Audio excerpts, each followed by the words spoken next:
ഈ ഒരു gas lighting എങ്ങനെയാണ് ഒരു female and male narcissist use ചെയ്യുന്നത്? ഇവർ രണ്ടുപേരും നിങ്ങളെ മാനിപ്പുലേറ്റ് ചെയ്യാൻ വേണ്ടിയിട്ട് ഈ ഒരു ഗ്യാസ് ലൈറ്റിംഗ് യൂസ് ചെയ്യും.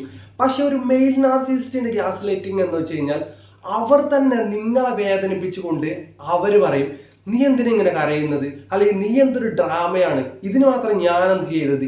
ഈ ഒരു രീതിയിൽ നിങ്ങളുടെ ഇമോഷൻസും നിങ്ങളുടെ റിയാലിറ്റിയും ഒക്കെ കൺട്രോൾ ചെയ്തുകൊണ്ടായിരിക്കും ഇയാളുടെ ഒരു ഗ്യാസ് ലൈറ്റിംഗ്.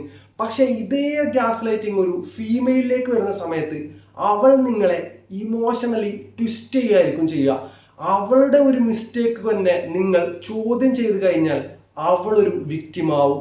അതായത് നിങ്ങൾ അവൾ ചെയ്ത തെറ്റിനെ ചോദ്യം ചെയ്തത് കൊണ്ട് അവൾക്ക് വേദനിച്ചു, അതുകൊണ്ട് അവൾ സാഡാണ്, നീ എന്നോട് അങ്ങനെ ചോദ്യം ചോദിച്ചത് കൊണ്ട് എനിക്ക് ഒത്തിരി വിഷമായി.